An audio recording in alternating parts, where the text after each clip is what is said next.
Oh? Oh? Oh my gosh. Y'all, I'm not joking when I say that this was one of the better Miraculous specials. Like, this is how you rate peak. Like, my expectations going into Miraculous Stellar Force were quite low, I will admit, because of, it's the Miraculous writers. What do you expect? Like, um, they don't have the greatest history of doing their job. So when I tell you this special was really really good, I mean it. Like this special was definitely something I was not expecting, and I will admit we were fast paced in the beginning.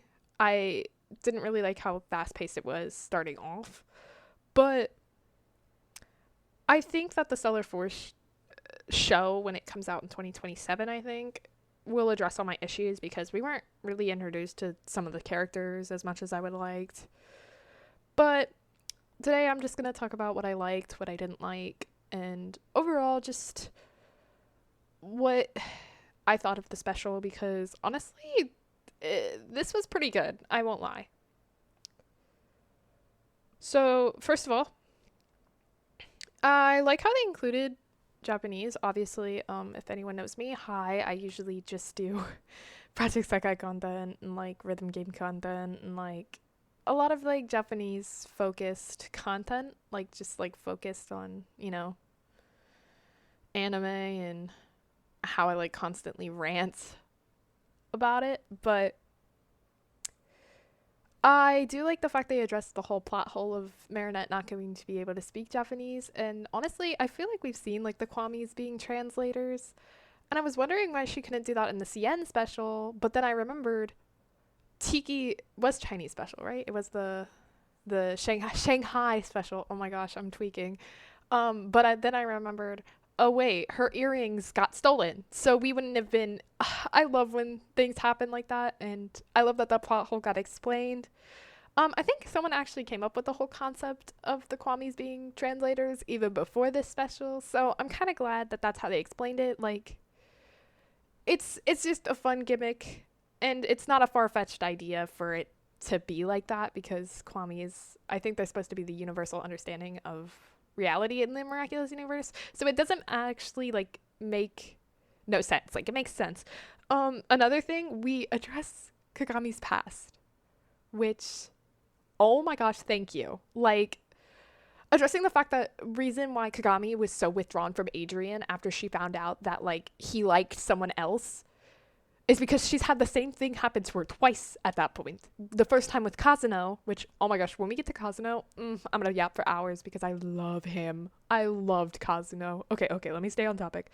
Um, and then the whole thing with her, like, asking her mom to go to school, like, she's so direct. And I love Kagami's, like, direct personality because I think it just brings more to the show. And I just really like Kagami's character and I have more respect for it after this special. Like, I really appreciated it. And honestly, giving Kagami this like backstory honestly works really well for her character and it makes so much sense and it's really cool and I really liked that aspect. Another thing, Kazuno. I have a whole section just ranting about how much I loved him. I love Kazuno. The moment he was on screen for the first time, I loved him. Like at first I wasn't sure I was gonna like him based on his design, but oh my gosh, he's just a better version of Marinette. Like Kazuno is what Marinette should have been. He's shy, he has doubts in himself, but the reason he has doubts of himself is because Kagami just kind of left him without explaining anything. And now he can't take his mind off of that and he thinks he's the one who did something wrong and so he doesn't have like as much confidence in himself as he used to when he was around Kagami. And I love that. Like I love that he's doubtful in himself and he thinks he doesn't deserve to be a part of the Stellar Force, but he actually has a reason. And also, he's like kind of blinded by his love for Mickey, kind of in the same way Marinette was blinded for her love for Adrian. So I do see a lot of parallels between Kazuno and Marinette, but I feel like Kazuno is just written better. And I do appreciate that. I just really hope that in the main series, Kazuno and Miki, I think her name's Miki, the blonde one that looks like Chloe. I think her name's Miki. But I really hope they don't take 5 seasons to get together. But I don't think they will, based on Miki already knowing he has feelings for her, and he knows Miki has feelings for him. So I don't think it's going to be that much of an issue. So yeah. Another thing, the amount of show don't tell. I know Miraculous fans have been begging for those like show don't tell moments, and we finally got one. And this scene right here sent literal chills down my spine. Just Kazuno and Kagami staring at each other transformed, like kind of knowing. Like I'm pretty sure Kagami like knew that was Kazuno, and I know Kazuno kind of guessed that that was Kagami. Like the way they just stared at each other without saying anything. It's like the first time they've seen each other in literal years. And like, it's just chills. You're like put in suspense because of like the camera angles. Like, it was perfect. The way that scene was done was just so completely perfect. And it's like, who are you and what did you do to the Miraculous writers? But in a good way. Like, what are they feeding them for this special? Also, Marinette. I know a lot of people say that Marinettes sometimes can be a little evasive and not very useful and like just kind of there to be there. But this time it didn't feel that way. Because without Marinette, Kagami wouldn't have had the courage to talk to her old friends. Marinette was kind of the catalyst in this special. And especially because as Ladybug, she even says like she doesn't want to intervene with the Stellar Force team because she feels like that's not her place, even though Kagami insisted. So I'm glad Marinette's finally getting some awareness in this special of when and when she's where and when she's not supposed to intervene. I'm sorry, I can't talk today. But also her sewing moments, the way that like we finally get reference to her sewing before they even get to Japan, because Marinette's like, oh, I'm still in my pajamas, and Kagami's like offering her one of her wardrobe, which also I find it so funny that the wardrobe memes have been confirmed. Like they're canon. This special was just all around chaos, and I'm here for it. But like, also, like, I keep saying like, I know I'm really bad about it, but it's so many words for this special, and it's I loved it. It's just also the fact that Marinette's afraid of Kagami's grandmother's friend Shinobu because she's in Gyardo makeup, which, can I just say, I was not expecting them to have as much representation as they did, and they did it pretty well correctly. I'm saying this as someone who consumes a lot of Japanese media and content, but if obviously I have that outreach to know a few people who like are Japanese, probably my audience hasn't gotten out that far yet, but I'm kind of hoping like somebody will, and I want someone to tell me if it was accurate, because I don't want to say it's accurate and then be wrong. But I think from an outsider's perspective looking in, it was pretty accurate. I think this special was definitely good in that aspect. Definitely a lot of things mentioned, and I'm really hoping that the series is like that too, because obviously there's some issues with rep in the regular Miraculous series, so I hope that they fix that issue when it comes to Stellar Force. Let's get on to things I disliked, because I want to talk about the good before I talk about the bad, and here's some of the bad. The power system doesn't get explained. I don't really understand it. I have a feeling that's going to be a lot of people's complaints. The villain did seem kind of threatening, and I don't have this written in my script, but it was kind of an afterthought. But the villain, is this the same Supreme that was in the Paris special? It was the Paris special, right? The one with Shadybug and Claude Noir. Is it like the same Supreme, but like in this universe? Or is it different? That's one of my biggest questions. I don't know. I mean, another thing I didn't really like, Mickey, she's alright. Again, I hope we just don't get another Adrianette situation where it takes 5 seasons for her and Kazuno to confess. I don't think it will, but it's a nervous. The designs, they were kind of simple, and I get it's 2D animation, so the designs kind of have to be more simple. I did like the uniforms. The uniforms were really well done. And I did like their suits actually covering their faces and hiding their identities. Thank you. That was the one good thing this show did. But their casual outfits are just kind of bland.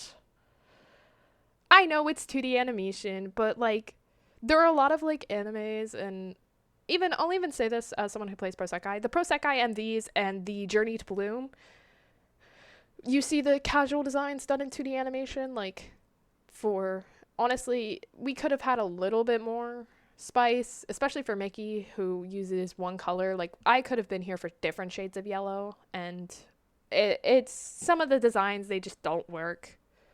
But, honestly, it's okay. They're alright. I'm not mad. What I am mad about is Miraculous Ladybugs not making sense again.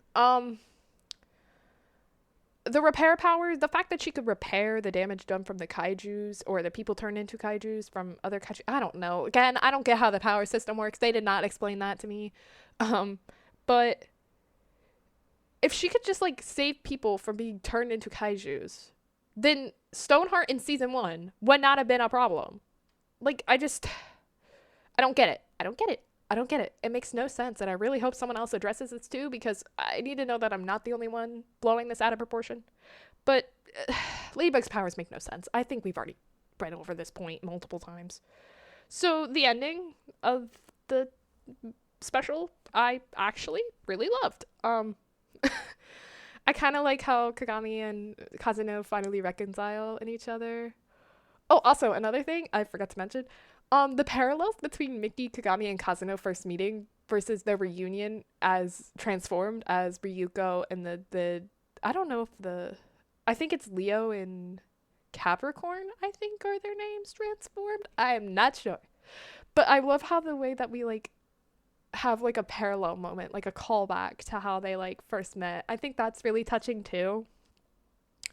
But I also like how kind of separate that Marinette goes on a rant about how French superheroes don't know each other's identities, because Ryoko gets brought up as being Kagami, and Marinette's like, oh, no, French superheroes, they're not supposed to know each other's identities, and it's like, she, like, panics, but it's like, Marinette, girl, you're not beating the allegations, girl. Like, you're the guardian, and you're letting Kagami, like, reveal her identity to whoever she wants. I mean, Kagami kind of blew it on day 1 of being a superhero, if y'all remember, but I do like it. I also like the kimono designs at the end. They're very pretty. I don't know if they're accurate. Again, I need someone to help me out here if they are accurate, but they're really pretty regardless. I like how each design on the kimono kind of represents the character, and it's just, it's perfect. It's perfect. I love it. But that's not all we need to talk about, because there's this end credit scene that makes me so hyped. Cat Noir could finally get his own special. Adrien could finally get his own special with no Marinette. And I know we're going back to New York, but I know a lot of fans have been begging for Adrien to finally get the respect he deserves as the second protagonist. And we might finally be getting it. And I am so happy about it. We could be entering a new golden era of Miraculous, because I know season 6, each episode's kind of been hit or miss. But, like, if Stellar Force is the beginning of a new era, golden era for Miraculous, if this is, like, going back to, like, season 2 era writing, which season 2 writing, there's a reason season 2 is one of my favorite seasons. Oh, maybe I should do, like, a season ranking video. I'll put a pin in that. But the fact Adrien could finally get his own special is great. I'm here for it. And I'm sure many other fans are too. So, all in all, my honest opinion, this was a great special. I'm excited for the Stellar Force series more than I was before, because I was kind of iffy about it, but now I'm really hyped. Like, get me on that hype train. So waiting for the Miraculous Cat Noir announcement special. Waiting for that. And so honestly, my opinion is this was an 8 out of 10. There were some things I wish could have been done better, but all in all, it was still good. Like, it was not bad. So, but it's one of the best bits of Miraculous content I think we've gotten. The specials can be hit or miss, but I think a lot of them here recently have been pretty good. They've been, like, hit after hit after hit. So I'm excited for the Miraculous Cat Noir one. So I hope y'all enjoyed my rant and honest opinion of the Miraculous Stellar Force Tokyo special. Thank you all for watching.